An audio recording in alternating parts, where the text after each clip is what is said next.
दोस्तों नमस्कार। कानूनी बात बताने वाले मेरे YouTube चैनल में आपका स्वागत है। और आज का विषय कुल कायदा क्या है। अब कुल कायदा यानी महाराष्ट्र किराएदारी और कृषि भूमि अधिनियम 1948 एक कानून हो गया। एक कानून क्या कहता है, जिसको कुल कायदा भी कहा जाता है, वो कानून के तहत कृषि भूमि में जमींदारों और किराएदारों के बीच के संबंध को नियंत्रित करना। पहले जमाने में क्या था, पहले जमाने में जैसे राजा महाराजे थे, वो जमींदार उनके नीचे रहते थे और जमींदार क्या करते थे, अपनी ओर से उस क्षेत्र किसी और को देते थे। भाई तेरे को ये काम करने के लिए दिया, इस पे आप खेती बाड़ी करनी है और खेती बाड़ी में से जो कुछ हो गएगा उसका पैसा सालाना XYZ पैसा, वो पैसा उसके पास आ जाता था। अगर मान लो काल आ गया, कुछ नहीं हो रहा है, खेती बाड़ी नहीं हुई, तो भी उसको पैसा देना पड़ता था, नहीं हो तो उसको भगा देते थे। यानी वो संरक्षित नहीं था।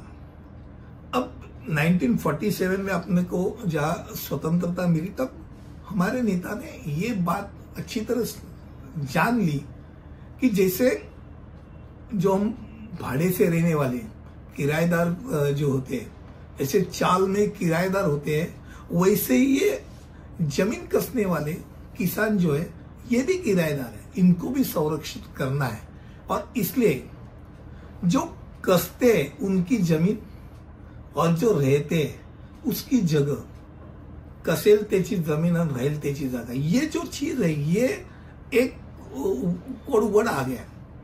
उसके तहत क्या हो गया कि जो जमीन जो कसता है उसका नाम 7/12 उतारा में आना चालू हो गया। 7/12 उतारा में आने के बाद वो जो कुल करके जो किसान है उसको कोई निकाल नहीं पाता है अभी।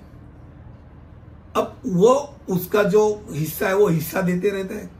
अगर मान लो अगर उसको बेचना है तो वो बेच नहीं पाते हैं।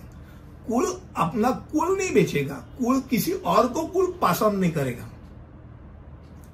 जो मालिक है उसका, जो जमीन का मालिक है, वो अपना जमीन बेच सकता है। मान लो ए जमीन का मालिक है, उसने बी जमीन को ये जमीन बेच दी, तो बी वो कुल को हिला नहीं सकता है। वो कुल के साथ वो जमीन इससे ए से बी को चली गई। अगर कुल को भी हटाना है तो उसको अलग से उससे बात करना है, उसको पैसा देके वो हटा सकता है, वो अलग बात है। यानी ये सिर्फ मालिक का ही नहीं, तो किसान को भी संरक्षित करने वाला कानून हो गया है। अब इसके तहत जो शोषणकारी थे उनके ऊपर एक रोकथाम हो गई और संरक्षित हो गया। अब 7/12 उतारा अगर आप पढ़ेंगे तो 2 मिनट में आपको पता चलता है कि वो उसपे कोई कुल है क्या नहीं है। आज इतना ही विषय था कुल कायदा के बारे में। एक बाउंड्री लाइन की इंफॉर्मेशन आपको देनी थी। डिटेल में कभी और वीडियो इसके ऊपर मैं करूंगा, तब उसमें डिटेलिंग में आपको बताऊंगा। आज के लिए इतना ही काफी। अगले वीडियो में कुछ और लेके आपसे बात करूंगा। तब तक के लिए अलविदा, धन्यवाद।